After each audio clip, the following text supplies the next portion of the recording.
three fundamental challenges to the advancement of Stemflow research and its integration into natural science. A perspective article by John Van Stan and Juan Pinos, published in Water for the special issue in Advances in Rainfall Interception Processes.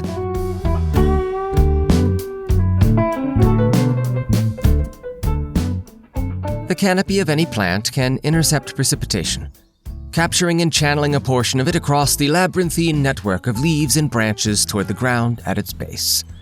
This stemflow is therefore generated by herbaceous plants and grasslands, croplands, rangelands, and forest understories, as well as woody plants in shrublands, savannas, and forests. Across vegetation types and climatic regions, physical conditions have been identified where stemflow can represent significant fractions of the total precipitation, in some cases exceeding 50% of the total rainfall across the canopy. As a result, the arrival of stemflow to near-stem soils can provide important or negligible inputs of water, solutes, and suspended organisms below ground. Despite its prevalence and potential significance, stemflow research has historically occupied a niche position within the broader realm of hydrology. Pioneering work on stemflow, however, dates to the 19th century, most notably by forester Carl Eduard Nye. To Nye, canopy water budgets relying exclusively on throughfall, or precipitation that drips through gaps and off the canopy, seemed overly erroneous. His 1893 treatise on forests and springs stated, quote, that there is no doubt, even in pine trees, some of the water that initially remains on the leaves and twigs subsequently runs down the tree trunks. This source of error is of the most crucial importance for our question, end quote.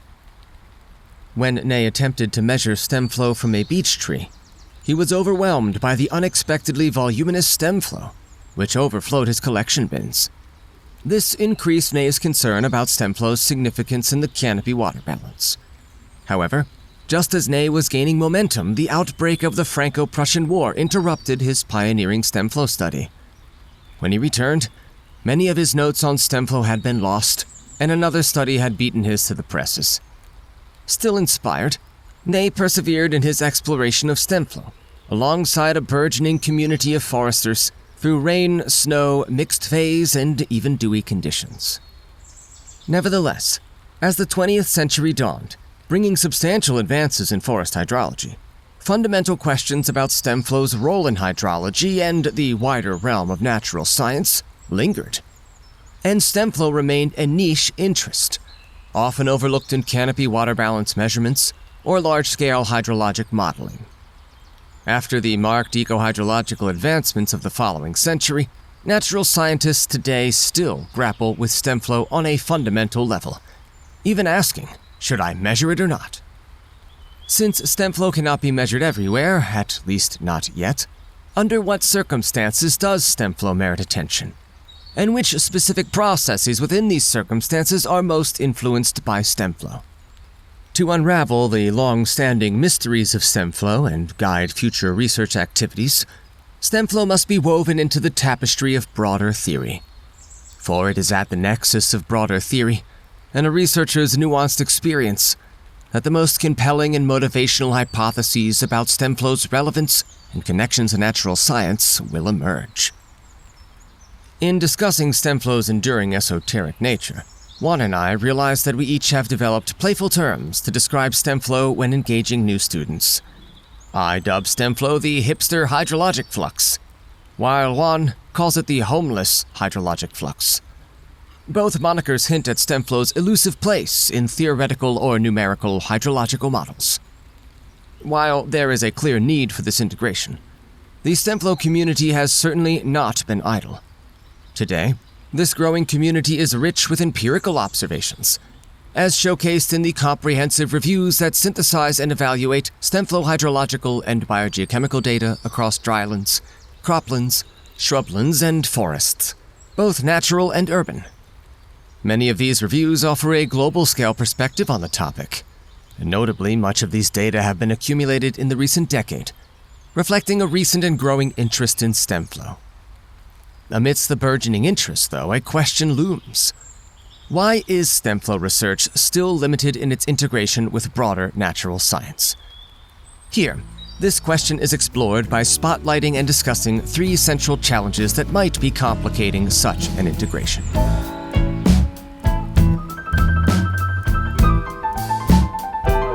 Fundamental challenge number 1.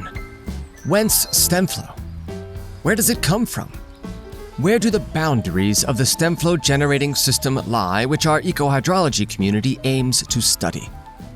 While one can confidently assert the intuitive argument that not every branch in a tree's canopy contributes to Stemflow, empirical evidence supporting this argument is lacking. To the best of our knowledge, prior Stemflow studies that have sought mechanistic explanations linking canopy architecture and Stemflow generation have relied on metrics encompassing the entirety of the tree canopy. See discussions of canopy structural and form metrics, for example, in some of the reviews and applications in recent work cited in the paper. Even studies that employed direct destructive sampling of sapling branches to characterize canopy morphology reported results from the entirety of the tree canopy. Stemflow studies are limited, yet also empowered by current forest hydrology theory, and these studies have yielded valuable insights. We do not question their results, for their uncertainties have been reported to current scientific standards and are high. Indeed, many of our own past publications suffer from the same limitation, not cited here to avoid self-citation. Rather, we aim to share the perspective that our community's current mechanistic understanding of Stemflow ignores a crucial and potentially transformative piece of the puzzle. As the vegetation canopy intercepts precipitation, it is imperative to discern which branches actively contribute to Stemflow and which do not. This distinction is pivotal for contextualization and interpretation of Stemflow observations within a broader theoretical context. Regarding interpretation, delimiting the boundary of a system enables robust inferences about the causal relationships between the system's internal components and its emergent output. In other words, understanding the relationship between the Stemflow watershed and the consequent Stemflow flux. Without a clear boundary, many conflicting variables may cloud one's interpretation, and likely has. By constraining the Stemflow generating canopy boundary, we can therefore improve interpretive clarity. This enhanced clarity can open the door to revolutionize our understanding and prediction of Stemflow's ecohydrological roles at both the individual and stand scales, potentially uncovering new dynamics previously obscured by broader canopy-wide metrics. Such nuanced insights could refine our ecological models. For example, what Stemflow-reliant epiphyte communities colonize where in the canopy, and where Stemflow represents a significant portion of precipitation supply, it could inform forest management strategies and conservation efforts. As we move forward, innovative methodologies, perhaps leveraging advancements in remote sensing or real-time monitoring, could pave the way for these more granular observations, ushering in a new era of precision in Stemflow research.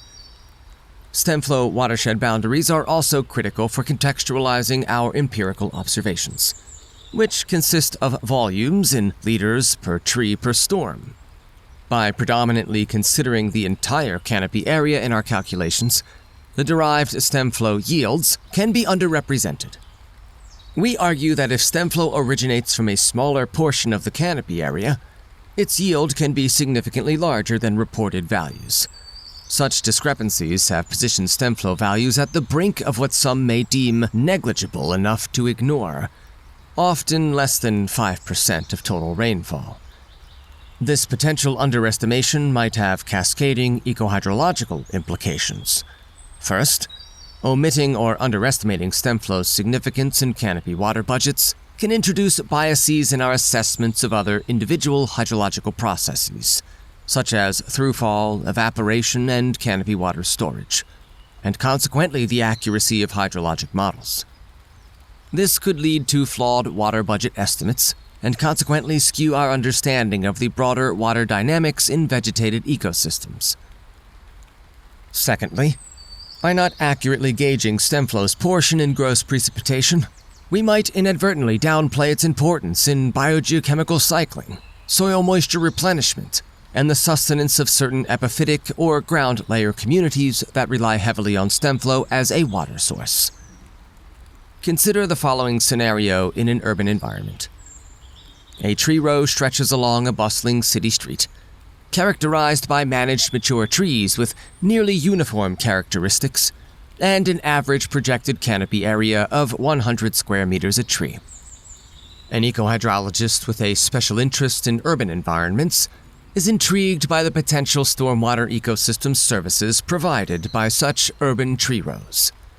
The significance of urban tree rows in mitigating stormwater runoff, enhancing water quality, and thereby potentially alleviating the burden on urban drainage systems is currently thought to strongly merit such attention.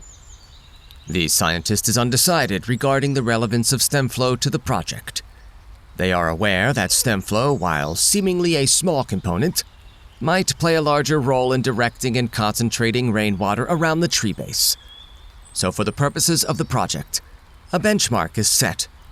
If Stemflow accounts for more than 5% of the total rainfall received by the tree, it is deemed significant and warrants a more detailed investigation.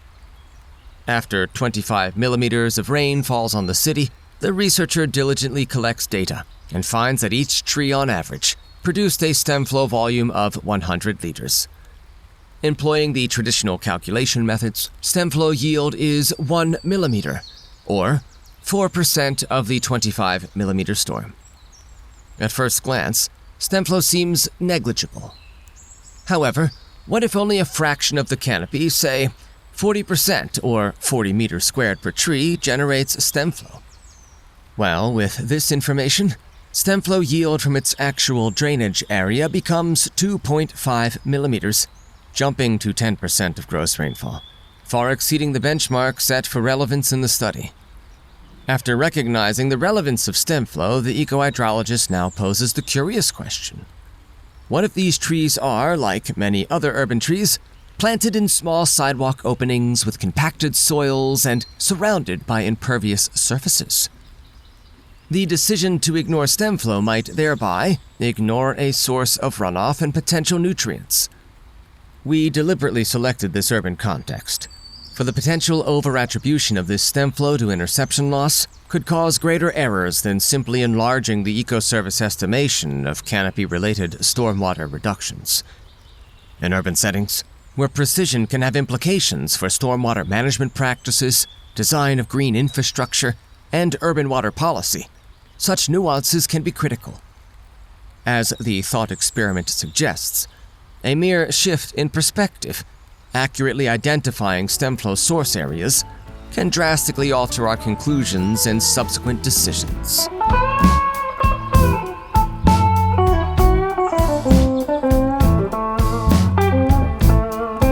Fundamental challenge number 2. How much Stemflow is there? Stemflow observations are primarily collected during rainfall events worldwide. However, Stemflow can be generated under a wider range of conditions.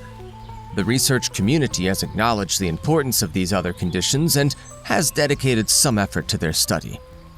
Stemflow observations from fog or cloud deposition in forests, they have been reported across geographically diverse settings, including the Middle East, South America, the South Pacific, and Asia.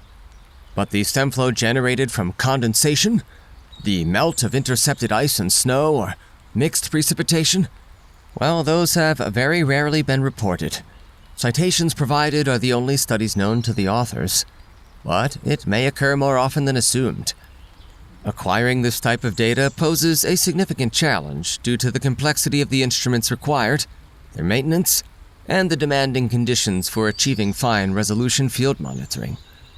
Regarding condensation, dew-related Stemflow from smaller plants with canopies well suited to dew collection may generate additional water supplies at volumes relevant to water needs. In arid landscapes, dew and fog harvesting by vegetation can be important for survival and in community-level plant interactions. However, even in more humid settings, plants have been observed to generate dew-related Stemflow.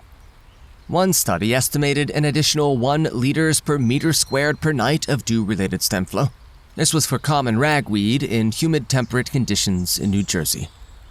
The canopy morphological adaptation of ragweed for dew collection enables additional stem flow inputs, potentially providing a niche advantage as an invading weed, especially, quote, during dry periods when soil moisture becomes a serious limiting factor, end quote. Condensation drainage as stem flow was unexpectedly significant, about half to a whole liter per meter squared per dew event, for another herbaceous plant, dog fennel, in humid subtropical conditions in Georgia, USA, where it too was hypothesized to play a role in competition among rangeland plants and aid the expansion of this weed to the detriment of cattle. While the significance of dew-related stem flow in smaller plants is emerging, the scenario is markedly different for larger flora. For larger shrubs and trees, the only data available from Nye in 1893 suggests that condensation-related stem flow is modest, if not negligible. It is essential to recognize that even modest contributions of condensation to bark water storage can significantly impact stem flow generation. The large interstorm variability observed in the amount of rainfall required to initiate stem flow from study trees could in part be influenced by the degree to which condensation has filled bark pore spaces. For instance, rainstorms following nighttime condensation events might lead to a more rapid generation of stem flow, and consequently a greater fraction of stem flow per gross rainfall. Misinterpreting the correlation between water fluxes, rain versus stem flow yield regressions, could result from this, leading to inferred bark water storage capacity estimates being lower than the actual value. Recent research underscores the importance of pre-event filling and emptying of bark water storage through humidity-related mechanisms. See the citations in the study. This emphasizes the need to investigate the role of dew and condensation contributions, which may be just as crucial as hygroscopic water to bark water storage in larger plants. Thus, a holistic understanding of all moisture sources and their interactions in shaping stem flow dynamics is sorely needed. Still, how many smaller plants in how many other settings likely generate and benefit from this rarely sought-for water input? How much of this water do they generate, and what functions might it play in their ecological niche? In areas experiencing icy precipitation, the dynamic interplay between a tree's internal heat, bolstered by thermal transfer from the ground, and its bark albedo, presents a significant yet often overlooked mechanism for the genesis of stem flow. In fact, current snow models assume no intercepted snow melts from the canopy below freezing. Still, a thermal gradient at the interface between tree bark and any accumulated ice or snow can facilitate the localized melting of intercepted icy precipitation, even when ambient temperatures remain below freezing. Based on limited observations on the subject, it is estimated that snowmelt-related stem flow may reach 5 to 10% of incident precipitation, inputting concentrated meltwaters at the stem base. During ice storms that swathe trees in a thick sheath of ice, the melt likely initiates at the ice-bark boundary. Given the encasement, this meltwater becomes entrapped, with the ice acting as a natural funnel to ensure the meltwater's primary drainage is down the stem and to the tree's base. While this peculiar phenomenon has been serendipitously observed and appreciated by internet naturalists, see the video supplement, it has not been formally studied to the best of our knowledge. An improved accounting of this potentially 10% of intercepted snow, which can represent dozens of millimeter in snow water equivalents, may refine our understanding of forest hydrology during winter months. Finally, maybe we are also missing a meaningful amount of stem flow in the rain. There are few studies reporting stem flow observations under high or extreme rainfall conditions. Yet many vegetated ecosystems now face increasing intensities under hydrologic intensification. Some trees, generally reported to be low stem flow generators under standard conditions, may generate significantly more stem flow during episodes of intense or extreme rainfall. The storage capacity of tree bark, typically sufficient to intercept and gradually release water during normal rainfalls, can be quickly exceeded during downpours. When this happens, The sheer volume of water inundating the tree canopy could bypass traditional interception pathways, in other words, low or no flow resistance, and be funneled directly down the stem, substantially increasing stem flow volumes. Could the hydrological intensification effects of climate change, in reducing the magnitude of rainfall interception, increase the magnitude of stem flow? If so, stem flow research would gain increased prominence within the natural sciences in a warming world. This phenomenon suggests that our current understanding of stem flow may be based on a limited spectrum of rainfall conditions. Of course, it may be that many studies do not report stem flow values during extreme events because the intense volume of water often surpasses the collection capacity of standard gauges, or exceeds the recording limits of automated monitoring systems, a challenge faced by the first empirical stem flow study that persists to this day. If these intense rainfall events, though perhaps less frequent, contribute significantly to the overall volume of stem flow over time, then our models and predictions could be underestimating the true role of stem flow in forest hydrology. To gain a comprehensive understanding, researchers focused on rainfall events should prioritize stem flow monitoring and analysis during these extreme events. With caution, of course, due to the potential risks extreme weather poses, ensuring that we are not missing critical data points in the broader narrative of stem flow dynamics.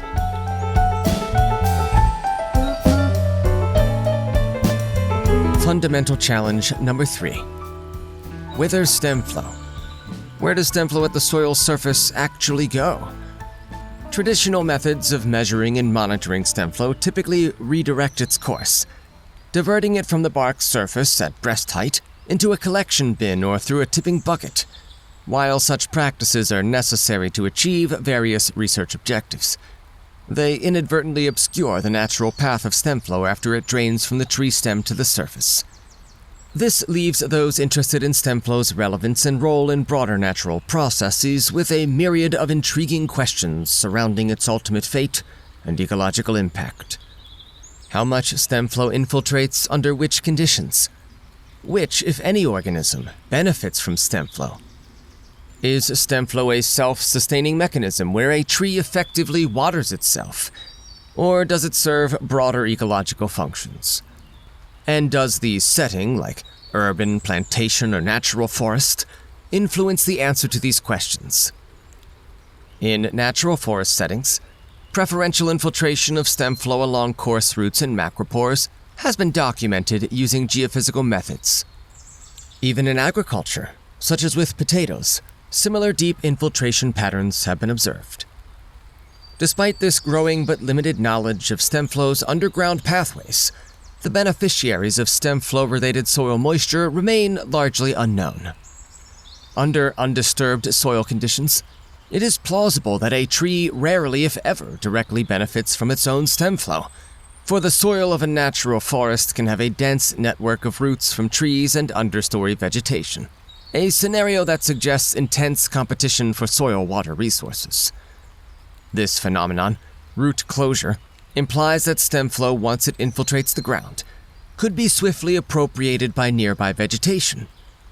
In contrast, within urban landscapes where trees are solitary figures against a concrete backdrop, and their root networks are isolated, a tree might be more reliant on its stem flow, as evidenced by Smith et al. Paradoxically, stem flow may be less available in an urban setting due to altered soil characteristics, which might impact the infiltration dynamics and water availability. See our earlier discussion regarding urban stem flow. Saving the most speculative and thought-provoking topic of this perspective until the end, if plants take up their stem flow, might this uptake vary with a plant's developmental stage? Juvenile trees with more shallow and localized root systems, they may be more adept at harnessing their own stem flow. Then, as trees mature and their roots expand laterally and vertically, they may become less dependent on their stem flow. Alternatively, stem flow from one tree could benefit nearby juveniles and other herbaceous understory plants, influencing understory plant patterns or non-vascular vegetation like the bryophytes often observed at the base of trunks and the surrounding area. In smaller plants, particularly those rooted in the parched soils of arid regions like Nebca, Stemflow may assume a more critical role.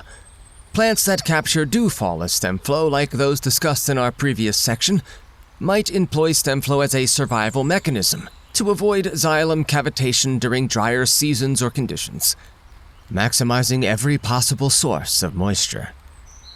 Finally, the journey of Stemflow likely not only satisfies the water needs of plants, but also provides hydration to a diverse array of detritivorous macrofauna that aid in litter decomposition, soil microbial communities that perform key nutrient cycling functions, lichens, and canopy fauna. Ultimately, understanding the fate of Stemflow and its interactions in the plant-soil system demands a multidimensional approach, factoring in the ecological context and the unique life history of study plants.